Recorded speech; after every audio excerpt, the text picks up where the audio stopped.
Hi guys, we're up here in Prescott and I wanted to address two big changes we've been getting coming into the office a lot.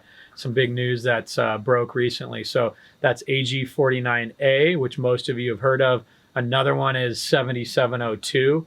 There was an interest rate change that took place that can affect the product. So Charles, if you want to just give some overview on that and I can fill in a little bit as well. Yeah, and just as a reminder, 7702 is the part of the code that allows the contract to grow similar to a Roth, and the distributions come out like a Roth.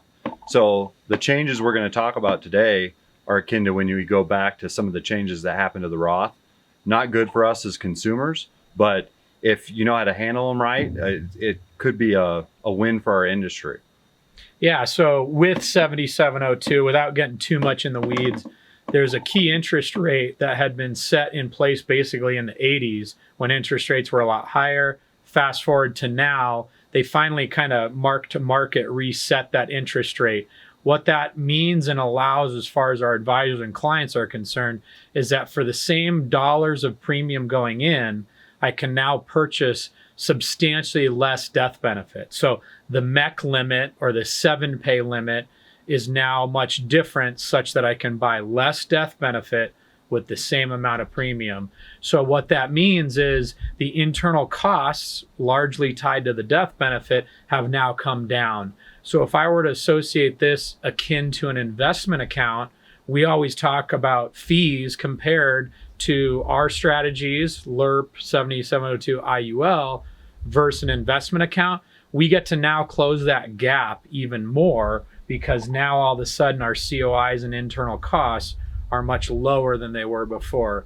Conversely, if you had a same given death benefit, let's just say $5 million, I could now stuff more money in for the same death benefit, or conversely, for a given death benefit, I could I could buy way less death benefit. So you can either put more money in or buy less death benefit. It has the same effect. And AG49a in December of 2020, just a couple of weeks ago, what they changed is the third revision. So this third revision took away some of the illustrative qualities that we can share with our clients. The first revision was a hit. The second revision was a hit. This third one was a big hit. To put it in perspective, if a couple years back, I'm talking about 5 years back, if you put in X amount of dollars, it could create 300,000 of income.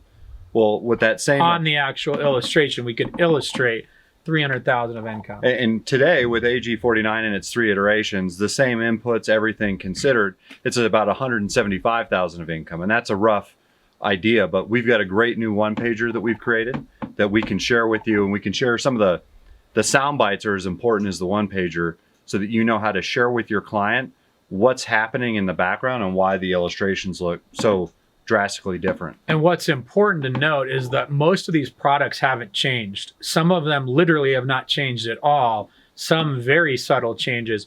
But again, what we're able to illustrate and put on paper to show the client, the reins have been pulled in. And I think kind of that's the world we're living in. More regulation, pulling in the reins, getting more conservative. And the pendulum, in my opinion, has swung too far the other way.